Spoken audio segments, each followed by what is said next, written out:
आज हिस्ट्री की क्लास में हम करेंगे अंग्रेजों द्वारा राज्यों के आंतरिक प्रसाधन में हस्तक्षेप। देखो पहले तो इन्होंने क्या की, सब राज्यों के साथ संधियां की और उसके बाद जो है वो जितनी भी नियम शर्तें वगैरह बनाई गई उनमें सब में लिखा था कि हस्तक्षेप नहीं किया जाएगा, लेकिन बाद में जो है उन्होंने इनके आंतरिक जितने भी कार्यक्रम होते थे उनके सब में इन्होंने क्या कर दिया था, हस्तक्षेप करना जो है प्रारंभ कर दिया था। जिसमें सबसे पहले मेवाड़ राज्य में हस्तक्षेप के बारे में पढ़ेंगे।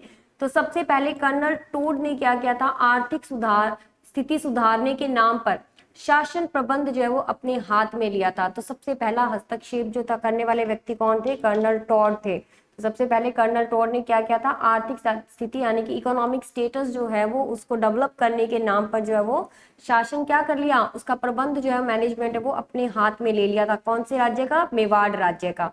तो ये सबसे पहला हस्तक्षेप था। फिर देखो जयपुर राज्य में हस्तक्षेप। जयपुर में मेजर ऑक्टरलॉनी और कैप्टन स्टुअर्ट एवं कैप्टन रपर ने आंतरिक मामलों में हस्तक्षेप किया था।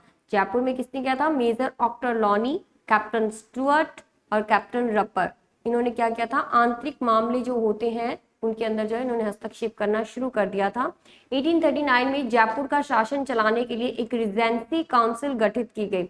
इसका अध्यक्ष जो है वो पॉलिटिकल एजेंट था और इस काउंसिल ने 1851 तक जो है जयपुर का प्रशासन चलाया था। तो ये भी एक तरह से क्या था, हस्तक्षेप ही था, क्योंकि इन लोगों ने क्या किया था कि जयपुर का शासन चलाने के लिए अपनी एक रिजेंसी काउंसिल जो है वो बना दी थी, जिसका अध्यक्ष इन्होंने अपना खुद का ही एक व्यक्ति बनाया जो कि पॉलिटिकल एजेंट था। और इस काउंसिल ने क्या किया, कम से कम जो है 1839 से लेकर 1851 तक जो है जयपुर का प्रशासन जो है वो चलाया था। फिर देखो जोधपुर राज्य में हस्तक्षेप है। तो जोधपुर राज्य में महाराजा मानसिंह व उनके सामंतों के मध्य टकराव के कारण अंग्रेजों को आंतरिक मामलों में हस्तक्षेप करने का मौका मिल गया। वो कहते हैं ना कि जब घर घर के अंदर जब आपस में ही परिवार में ही लड़ाई होने लगती है तो दूसरे उसका क्या करते हैं, फायदा उठाते हैं। तो इसके अंदर भी यही हुआ। जो महाराजा मानसिंह थे या उनके जो सामंत थे, पहले के टाइम में तो क्या होता था कि जैसे जो भी राजा होते थे तो जो सामंत कहते थे ना, तो वो लोग मानते थे, आपस में सलाह मशवरा किया जाता था। लेकिन इस समय क्या हो गया था, आपसी टकराव होने के कारण जो अंग्रेजों ने क्या किया, इसका फायदा उठाया और इनको क्या मिल गया, मौका मिल गया हस्तक्षेप करने का।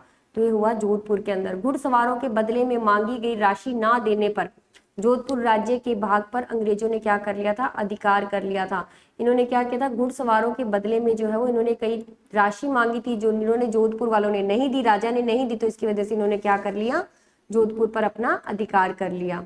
फिर देखो कोटा राज्य में हस्तक्षेप है।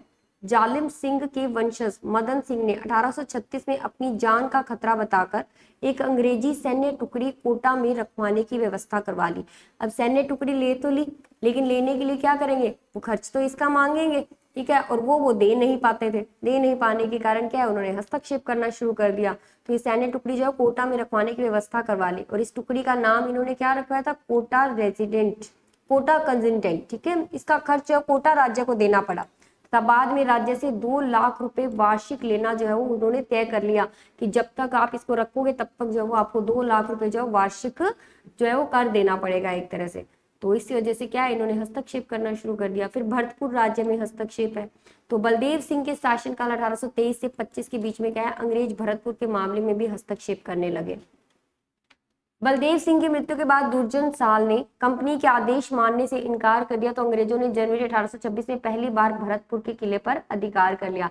अब जो भी नहीं मानेगा तो फिर क्या है, जोर जबरदस्ती या किसी भी तरह से क्या करते थे, उस पर अधिकार कर ही लेते थे। तो इसी तरह से क्या है, जब यहाँ पर बलदेव सिंह की मृत्यु हो गई तो बाद में दुर्जन साल जो थे उन्होंने कंपनी के आदेश मानने से, जब तक बलदेव था तब तक तो उसने तो माने, लेकिन जब उसके बाद जो दूसरा शासक आया दुर्जन साल, तो उन्होंने इसके आदेश मानने से इनकार कर दिया। इनकार करने के बाद अंग्रेजों ने क्या किया, 1826 में भरतपुर के किले पर अधिकार कर लिया तथा सलाह के लिए क्या रखा, ए लॉकेट को जो है पॉलिटिकल एजेंट बना दिया गया वहां का। फिर है अलवर राज्य में हस्तक्षेप। 1826 में अलवर के उत्तराधिकारी मामले में भी कंपनी सरकार ने हस्तक्षेप किया। अभी देखो अलवर राज्य में सबसे पहले उन्होंने उत्तराधिकारी मामले के अंदर जो हस्तक्षेप करना प्रारंभ किया था और शासन संचालन करने के लिए अपने समर्थक व्यक्ति जो है नियुक्त कर दिए, क्योंकि यदि आपका अपना स्वयं का पुत्र नहीं है तो क्या है, दत्तक पुत्र को आप जो है उस पर नहीं बिठा सकते हो, ठीक है। तो इस वजह से इन्होंने हस्तक्षेप करना शुरू कर दिया था। फिर सिरोही राज्य में हस्तक्षेप है। अंग्रेजों ने आबू पर्वत पर 1845 में सिरोही शासक उमेद सिंह से सीनेटोरियम बनाने की अनुमति प्राप्त की थी। और एजीजी कार्यालय यहाँ स्थानांतरित कर दिया। इस प्रकार आबू पर्वत पर अंग्रेजों का अधिकार हो गया। ये जो सैनिटोरियम बनाया गया था, इसमें क्या है, जैसे मीटिंग वगैरह जो रखी जाती है, ठीक है, एजीजी के कार्यालय जो थे वो स्थानांतरित जो यहाँ पर कर दिए गए थे। एक तो क्या है, आबू पर्वत पर क्या है, सिरोही के अंदर, ये ज्यादातर क्या करते थे, गर्मी के समय में कहाँ चले जाते थे, उस तरफ चले जाते थे, आबू पर्वत की तरफ, क्योंकि वहां क्या होती थी, गर्मी कम होती थी। अदरवाइज इनका क्या होता था, ठिकाना होता था अजमेर, मेन ठिकाना इनका अजमेर था, ठीक है, लेकिन अदरवाइज ये वहां पर रहते थे। तो वहां पर इन्होंने क्या किया था, उमेद सिंह से जो है वो सैनिटोरियम बनाने की अनुमति प्राप्त की थी, ताकि वहां पर क्या कर सके, एजीजी का कार्यालय जो है स्थानांतरित कर दिया जाए। और इस तरह से क्या हुआ, आबू पर्वत पर भी इनका अधिकार हो गया। फिर डूंगरपुर राज्य में हस्तक्षेप है, तो आंतरिक शांति स्थापित करने के नाम पर कंपनी डूंगरपुर राज्य में हस्तक्षेप करती रही, कि आंतरिक शांति जो है वो बनी रहेगी, इसके नाम पर जो है क्या करती थी, बार बार हस्तक्षेप करती थी, यानी अपनी राय देना, ठीक है, बार बार जो अपनी राय देंगे तो वो क्या होता है, एक तरह से हस्तक्षेप करना ही होता है। अगर कोई आपसे राय नहीं भी मांग रहा है तो भी आप जाकर अपनी राय दोगे तो वो हस्तक्षेप करना ही होता है। तथा अपनी इच्छा अनुसार जो राजा को गद्दी से हटाकर दूसरे को शासक बनाती रही, ठीक है, किसी भी तरह से क्या है, इनका नियम यही था कि फूट करो, ठीक है, तो वही था कि वोट डालो इनके बीच में और आपस में क्या राज करो। तो ये काम करते थे कि इनमें आपस में क्या है, सामंतों के बीच में और राजाओं के बीच में आपस में फूट डलवा दी और अपनी इच्छा अनुसार जो किसी को भी राजा बना देते थे। तो इस तरह से क्या है, ताकि वो राजा क्या करे, इनकी हर एक बात को माने और ये हस्तक्षेप करने में कामयाब हो जाए। फिर बांसवाड़ा राज्य में हस्तक्षेप है, तो खिराज की राशि चुकाने में असफल रहने पर अंग्रेजों ने शासन संचालन में हस्तक्षेप किया। तो अब खिराज की राशि जो होती तो कितनी थी, लगभग 2 लाख के आसपास थी सालाना। तो साल के अंदर 2 लाख रुपए जो है खिराज की राशि लेते थे, वो अगर वो कोई नहीं चुका पाता था तो वो क्या करते थे, उनके संचालन के अंदर हस्तक्षेप करना प्रारंभ कर देते, तो जिसमें से बांसवाड़ा भी एक था जो खिराज की राशि चुकाने में असफल रहा था। फिर करौली राज्य में हस्तक्षेप है, तो करौली राज्य में भी क्या है, उत्तराधिकारी के मामले में अंग्रेजों ने क्या किया था, हस्तक्षेप किया था। यहाँ भी उत्तराधिकारी में, इसके अलावा और कहाँ था, अलवर के अंदर था उत्तराधिकारी हस्तक्षेप के लिए। फिर प्रतापगढ़ राज्य में हस्तक्षेप है, तो प्रतापगढ़ में भी क्या है, शासन व्यवस्था को ठीक करने के नाम पर कंपनी ने राज्य के आंतरिक मामलों में हस्तक्षेप किया तथा शासक दीप सिंह को हटाकर शासन प्रबंध अपने हाथ में ले लिया। कुल मिलाकर ये कि या तो अपने एजेंट बिठा दिए जाते थे, ठीक है, या फिर क्या है, उत्तराधिकारी के नाम पर जो है वो हस्तक्षेप करते थे, या फिर क्या करते थे, जैसे सामंतों के बीच में, महाराजाओं के बीच में क्या है, आपस में उनकी लड़ाई करवाकर जो है अपनी मर्जी का किसी राजा को बिठा दिया जाता था, ताकि वो उनकी हर एक बात को मानता रहे। तो इस तरह से इन्होंने हस्तक्षेप करने प्रारंभ किए थे। फिर 1843 में क्या है, अंग्रेजों ने अपने आज्ञाकारी दलपत सिंह को प्रतापगढ़ का शासक बनाया। मैं कह रही हूँ कि ये क्या है, जो उनकी बात मानता था उसको अपनी इच्छा अनुसार उसको अपना राजा बना देते थे, ताकि इनका काम जो आसानी से होता रहे।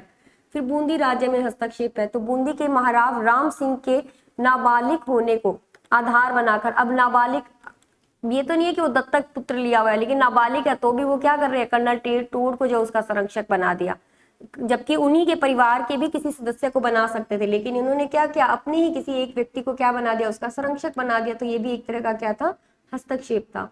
बूंदी में सामंतों को नियंत्रित करने के नाम पर कंपनी ने क्या किया, प्रशासन में हस्तक्षेप करना प्रारंभ कर दिया। फिर देखो अंग्रेजों से संधियों के लाभप्रद परिणाम क्या हुए, राज्यों में शांति और व्यवस्था का वातावरण बना, क्योंकि युद्ध होते ही नहीं थे, होने ही नहीं देते थे आपस में, क्योंकि एक राज्य दूसरे राज्य से लड़ नहीं सकता था। जो अंग्रेजों के मित्र हैं वो उनके भी मित्र होंगे और जो उनके शत्रु हैं वो दूसरे के भी शत्रु होंगे। तो उजड़े हुए गांव क्या हो गए थे, पुनः आबाद हुए थे। व्यापार और वाणिज्य भी क्या हो गया था, सुचारू रूप से चलने लगा था। फिर देखो नेक्स्ट आ जाता है राजस्थान में 1857 की क्रांति।